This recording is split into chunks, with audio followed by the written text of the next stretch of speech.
여러분 안녕하십니까? 세상에 나쁜 팔자는 없다의 사주 멘토 심평 선생입니다. 오늘은 제가 2023년 11월, 12월 양력입니다. 그 다음에 이제 다가올 2024년 양력 1월에 우리 호랑이띠 여러분들의 운세에 대해서 간략하게 흐름과 포인트를 설명드리겠습니다. 우리 호랑이띠 여러분들은 참고하셔서 도움이 되시길 바라겠습니다. 자, 우선 호랑이띠가 이렇게 2023년 토끼해를 본 것은 좋은 것과 안 좋은 것이 공존하는데, 모든 팔자의 흐름에서는 무조건 좋고 무조건 나쁜 것이란 없습니다. 아무리 나쁜 운이라고 하더라도 잘 활용하면 반드시 전화위복이 되는 것이 곧 운의 흐름이기 때문에, 현재 우리 범띠 여러분들 중에 조금 뭔가 안 좋은 일이 있다고 하더라도 절대로 낙담하거나 완전히 포기할 필요가 없습니다. 이렇게 포기하지만 않으면 현재의 상황이 실제로 본인이 무언가를 얻을 수 있는 밑바탕이 되는 일들도 굉장히 많고, 그거에 따라서 전화위복이 돼서 마치 스프링을 좀 더 누르면 더 높이 튀어오르는 것과 같이 그런 일들이 많이 일어나니까 압력이 없는 성공이라는 것은 있을 수가 없습니다. 그래서 우리 범띠 여러분들은 지금 조금 안 좋다고 하더라도 그런 것들을 잘 기억하시기 바랍니다. 자, 어쨌거나 범띠가 이렇게 토끼해를 보는 것은 좋은 것과 안 좋은 것이 공존하도록 되어 있는데, 자, 좋은 것은 뭐냐면 이 범띠한테 토끼는 우리가 이제 동물로 보더라도 호랑이가 토끼보다는 훨씬 세지 않습니까? 그 다음에 이제 이 인이라고 하는, 이 범띠를 나타내는, 호랑이를 나타내는 인이라는 글자 안에는 갑이라고 하는 에너지가 굉장히 왕성한데, 이 토끼라고 하는 에너지에는 물론 갑이라는 에너지도 있지만 실제 토끼를 가장 많이 이루고 있는 에너지는 을이라는 에너지입니다. 우리가 보통 이제 일반적으로 얘기할 때도 갑을 관계에 있어서 갑이 좀 더 우월한 위치라고 보통 얘기하지 않습니까? 그래서 실제로 이 범띠가 토끼띠를 제압할 수 있는 능력이 많다고 보시면 됩니다. 보통 이제 사주팔자에서도 이렇게 갑이 을을 만나면 갑은 을을 도와서 위로 올라가는데 뭔가 도움을 주는 역할을 많이 하기 때문에 일반적으로 이제 좋은 것으로 보자면은 자신을 인정해주고 그다음에 자신을 따르는 인물들이 많이 생기는 좋은 점이 있기도 하지만, 그것만큼 범띠가 갑이 누군가를 많이 챙겨야 되는 그런 사실 좀 스트레스나 어려움도 있다고 일단 보시면 됩니다. 이것과 마찬가지로 이렇게 범띠가 토끼띠해를 보게 되면은 보통 자신의 세력을 많이 형성할 수 있고, 그 다음에 자신을 따르는 사람들을 주변에 많이 만들 수 있다는 장점이 있는 반면에, 또는 내가 누군가를 많이 챙겨야 되고 그다음에 혼자 좀 더 자유롭고 싶은데 어쩔 수 없이 많은 사람들과 부득이하게 어울려야 되는 일들이 많이 발생한다고 보시면 됩니다. 자, 더군다나 우리 범띠한테 이 토끼띠해라고 하는 것은 보통 연살 혹은 도화라고 해서 일반적으로 범띠가 토끼띠해를 보게 되면 여러 사람들과 어울려서 노는 일이 많고, 그 다음에 돈을 허비하는 일이 많고, 보통 이제 고전에서는 주색 잡기, 먹고 마시고 노는 일들이 많이 발생한다고 보시면 됩니다. 그래서 범띠가 과도하게 많은 사람들과 어울리게 된다면 돈을 쓸 일이 많아지고, 즉 지출이 많아지고, 그 다음에 의외로 본인이 구설에 휘말리거나 아니면 이제 본인의 의도와는 상관없이 여러 가지 갈등 상황도 발생할 수 있다는 것을 조금 유의하셔야 되는 것이죠.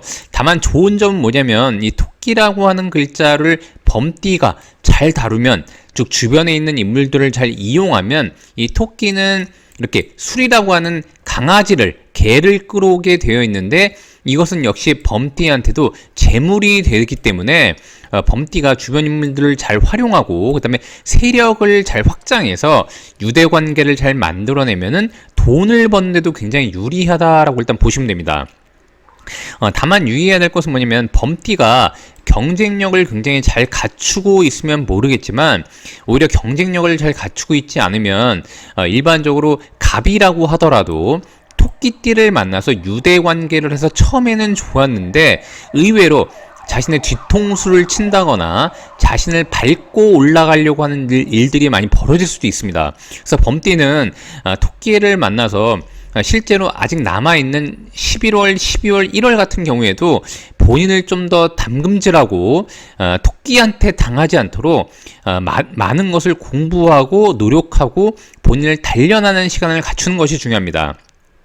자, 더군다나 양력 이렇게 11월, 12월, 1월이 오게 되면 이것은 곧 수의 방위가 되는데 이 11월, 12월, 1월 같은 경우는 역시 토끼띠 내에 있는 이 11월, 12월, 1월이기 때문에 역시 토끼에 소속이 됩니다. 더군다나 이 수라고 하는 것은 토끼는 곧 목이 되는데 수는 목을 이렇게 강화시키는 역할을 하기 때문에 만약 범띠가 주변에 있는 인물들을 잘 다루지 않고 경쟁력이 없다면 오히려 이 토끼라고 하는 자신의 경쟁자들이 좀 더 세력을 키우거나 능력을 확보해서 자신이 얻는 것을 빼앗아가는 경우도 많이 생긴다고 보시면 됩니다.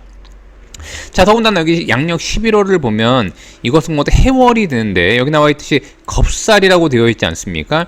이 겁이라고 하는 것은 뭐냐면 범띠가 뭔가 이루어 놓은 것들을 다시 리셋을 시킨다거나 아니면 이제 겁이라고 하는 글자 자체가 범띠가 움직이려고 하는 방향을 멈춰 세우는 것이 곧 겁이기 때문에 더군다나 이 해라는 글자는 묘와 더군다나 이렇게 합을 하니까 만약에 범띠가 주변에 있는 인물들을 잘 다루지 못한다면 오히려 이 겁살이라고 하는 일반적으로 우리가 겁탈당한다 할 때의 겁자가 되는데 더군다나 이 해라는 글자는 수에 해당이 되는 것이니까 범띠가 볼 때는 본인의 권한, 그 다음에 계약관계, 그 다음에 이제 본인이 얻는 임명장 같은 것으로도 볼 수 있는데 그것을 본인의 경쟁자한테도 뺏길 수 있는 그런 일들이 벌어질 수 있습니다. 그러니까 이제 범띠 같은 경우에는 11월에 들어가서 뭔가 계약 관계를 한다거나 주변의 인물들과 뭔가 일이 잘 진행이 되고 있었다면 사람 단도리를 잘하고 가능하면 계약을 빨리 마무리 짓는 게 좋다고 보시면 됩니다. 만약 그렇지 않으면은 이 11월에 겁살에 이 토끼라고 하는 주변의 인물들, 예상치 못했던 경쟁자한테 무언가를 뺏기게 되고 오히려 양력 12월에 이렇게 제살이 되면 이 범띠의 운신의 폭이 굉장히 좁아질 수도 있게 되는 그런 상황이 벌어질 수도 있습니다. 근데 아까도 말씀드렸다시피 범띠가 자신이 경쟁력을 갖추고 유대관계를 잘 활용해서 이 토끼를 잘 다루게 되면은 돈도 벌면서 또한 권한을 빼앗아올 수 있는 일들이 벌어지기도 합니다. 자, 그렇기 때문에 범띠가 지금부터 어쨌거나 지금 이제 10월 초기 때문에 11월에 들어가기까지는 꽤나 시간이 있지 않습니까? 그래서 만약 본인이 어느 정도 진행을 한다거나 누군가와 같이 진행을 하는 무언가가 있다면 좀 더 철저하게 살펴보시고 그 다음에 이제 뭔가 빈 공간이 없는지 아니면 뭔가 실수를 하지 않았는지 아니면 이제 사람을 너무 믿어서 약간 놓치고 있는 것은 없는지를 잘 확인할 필요가 있다고 일단 보시면 됩니다. 만약 그렇지 않으면은 11월부터 이어지는 이 흐름이 무언가를 뺏기게 되고 그 다음에 이제 그것에 의해서 운신의 폭이 굉장히 줄어든 이후에 마치 하늘의 어떤 그 명에 따라서 굉장히 자신의 어떤 인생에 있어서 원치 않은 일들이 발생하는 그런 경우도 있다고 보시면 됩니다. 자, 그런데 만약 범띠가 사람을 잘 다루고 남아있는 기간 동안 준비를 잘한다면 오히려 빼앗아 올 수 있게 되고 그 다음에 이 12월에 권한을 좀 더 강하게 얻어서 더군다나 이 내년 1월이 되면은 이 축이라는 글자는 범띠한테는 또한 재물이 되기 때문에 그것이 오히려 계약 관계를 이루어서 권한을 이루어서 뭔가 본인이 만들어 놨던 것에 대한 결과값을 보면서 1월에 그것이 재물로서 본인한테 돌아오는 그런 일들도 생긴다고 일단 보시면 됩니다. 자, 오늘도 제가 이렇게 2023년 양력 11월, 12월, 그 다음에 내년 양력 1월에 우리 범띠 여러분들의 운세에 대해서 간략히 설명드려 봤는데요. 여러분께 도움이 되셨길 바라고요. 여러분이 구독해 주시면 희망은 제가 드리겠습니다. 이상 세상에 나쁜 팔자는 없다의 사주 멘토 심평 선생이었습니다. 감사합니다.